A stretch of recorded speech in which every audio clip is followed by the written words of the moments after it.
Bwana, katika recap yetu ya movie leo tunaiangalia movie ya Clamvevo Big Boss Season 2 ambayo imetoka hapo jana majira ya saa 7 hivi tarehe 18, ambapo mwongozaji ama mtayarishaji ama mwenye movie yake na maanisha hapa Clamvevo aliannounce kwamba ataiachia siku ya hapo jana, siku ya Jumamosi tarehe 18 majira ya saa 7, na mapokezi yake yalikuwa ni makubwa. So tunaiangalia movie yetu ya Big Boss Season 2 episode ya kwanza kabisa, ikionyesha gari likimgonga mtu, kijana akianguka chini, and then ndani ya gari akionekana Clamvevo, mtu mwenye mawazo mengi sana, lakini ukiangalia katika upande wa paji lake la kushoto ama shavu lake la kushoto utagundua kabisa kama Clamvevo alikuwa na kama uozo fulani hivi upande wa shavu lake la kushoto, lakini akionekana mtu mwenye mawazo mpaka ikapelekea kuweza kumgonga mtu na kuweza kuondoka. Baada ya kuweza kumgonga mtu aliweza kuondoka. So scene inayofuata ni kwamba tunaoneshwa yule kiongozi wao ambaye amekuwa akiwapatia fedha ama akiwapatia mali, akiwabadilisha maisha watu ambao wamekuwa na shida sana, ndo anaonekana ni kwamba akisali kwa ishara ya kwake mwenyewe akimuujiza, ishara ya imani zao. Mwisho siku tunaona pale linatokea kapu la pesa, vitu kama hivyo. Baadaye anaonekana Clamvevo akiingia akiwa ameshika bunduki, akimnyoshea bosi wake na kutaka kumuua. Mwisho siku inaonekana pale risasi nasikika. Baadaye Clamvevo anataka kuondoka na kukuta bosi wake katika kiti amekaa, na akaanza kumwambia kwamba Clamvevo, huwezi kuniua mimi kama unavyotaka kuniua. Lakini baadaye Clamvevo ataambia bosi wake nipunguzie masharti kwa sababu haya masharti yamekuwa magumu kwangu. Bosi wake atamwambia nitakupunguzia kwa sharti moja tu, utaweza kutoa kafara ndugu zako, utaweza kufanya chochote, lakini sharti ni moja. Clamvevo atamuuliza ni sharti gani? Bosi wake atasema tutakuwa na kazi sehemu fulani hivi, ambapo scene inayofuata ni kwamba mama yake Clamvevo ambaye yupo kijijini anaenda dukani kuweza kukopa, kwa sababu ni mama ambaye anaishi katika maisha magumu sana.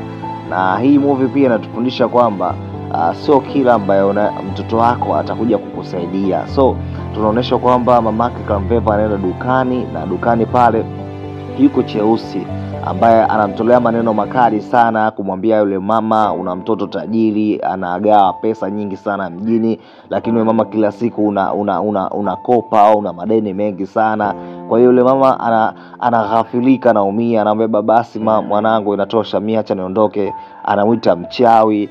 Mama yake anafika nyumbani analia sana. Kwa hiyo Clamvevo anashindwa kumsaidia mama yake, na hii ni kutokana na jinsi ambavyo masharti aliopewa ili kuweza kuwa tajiri. Basi kuna masharti aliweza kupewa. Kwa hiyo mama yake anachukua jukumu la kumpigia simu mwanae Clamvevo na kumwambia, mwanangu, afadhali umepokea simu. Clamvevo kwa sababu alikuwa katika dimbwi zito la mawazo wakati akiwa anateta na rafiki yake anamwambia kwamba bosi hawezi kukupa masharti marahisi kama unavyotaka, kwa sababu pesa waga haiji kiwepesi hivi ambavyo unadhani wewe. Kwa hiyo wakati ambapo wanajadili na rafiki yake Clamvevo anapokea simu ya mamake kutoka kijijini, and then mamake anamwambia Clamvevo, mwanangu, nisaidie shilingi 5,000, sijala tokea asubuhi. Clamvevo kwa kutokana na masharti aliyopewa ya kwamba hatakiwi kumsaidia ama hatakiwi kusaidia matatizo, bali yeye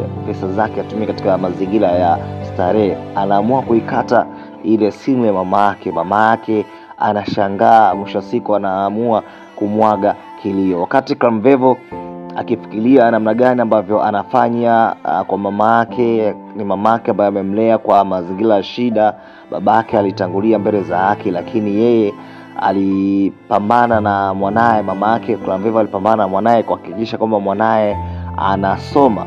So wakati Clamvevo yuko na rafiki yake, mawazo yalimpeleka namna gani ambavyo mamake aliweza kumpambania, alivyohangaika namna ya mwanae kuweza kusoma, vitu kama hivyo. So mama Clamvevo akakumbuka kwamba tukio ambalo lilimsababisha yeye mpaka sasa hivi awaze ni pale ambapo mama yake aliweza kufumaniwa na mume wa mtu. Majirani, marafiki zake wakawa wanamsimanga, wanampiga kichapo, and then Clamvevo akawa anatoka shuleni akaliona lile tukio kiasi kwamba aliweza kuumia. Kwa hiyo baadaye tunaona scene inafuata kwamba Clamvevo yuko na mama yake wanaongea, anamuuliza mama, kwa nini watu wale wamekuwa wakikufanyia hivyo? Akamwambia haijalishi wataniita mimi ni mtu aina gani, nitatembea na Juma, nitatembea na nani, nitatembea na nani, ili mradi mwanangu wewe usome. Maswali mengine sitaki uniulize. Lakini Clamvevo akawa anajaribu kuuliza kwa ndani zaidi ili kuweza kupata jibu, lakini mama yake aliamua kumtuliza mwanae kwa sababu hapasi kuweza kufahamu mengi, kwa sababu yeye kitu ambacho anatakiwa ni kusoma. Mama yake anapambania maisha yake kuweza kusoma. So hapa kuna funzo fulani ambalo tunalipata kwamba mama ni mtu ambaye yupo lazi kutafuta njia yoyote, iwe mbaya iwe nzuri, lakini hakikishe mwanae anaishi katika mazingira mazuri. Lakini ukikumbuka kwamba ukirudi nyuma, unaona jinsi gani ambavyo Clamvevo alisahau maisha ambayo alipitia na mama yake wakati ule, na kutanua tu na starehe na kushindwa kumsaidia mama yake kwa kuwa pesa ama njia ya pesa aliyoipata sio sahihi. Kwa hiyo masharti aliyopewa ni magumu sana, anashindwa kumsaidia mama yake kwa sababu ya mkataba ama masharti aliyopewa ya kuto kumsaidia mama yake katika shida yoyote. Ndipo pale ambapo Clamvevo anakumbuka yale ambayo mama yake aliyokuwa akimfanyia wakati yuko naye katika mazingira ya shida.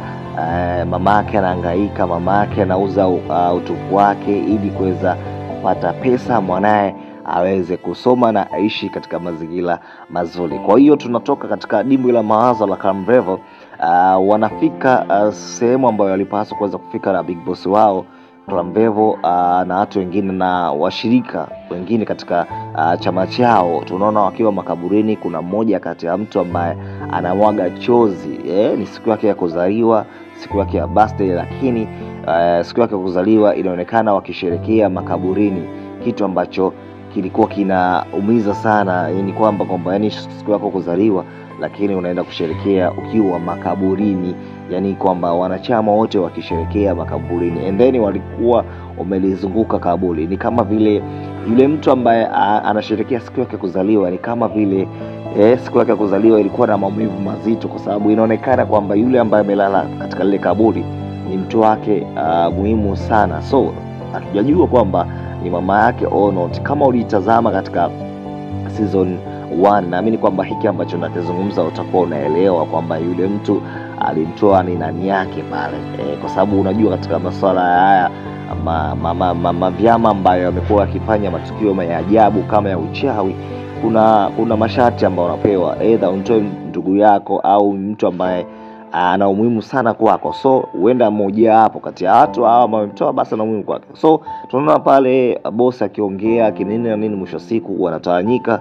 Lakini pale Clamvevo akamuuliza, je, mimi natakiwa nifanye nini? Bosi wake akamwambia, unatakiwa kutembea na mama yako mzazi. Ni jambo ambalo Clamvevo alipigwa na butwa. So katika recap yetu sisi tutaishia hapo, and then tutakuja kuendelea siku nyingine.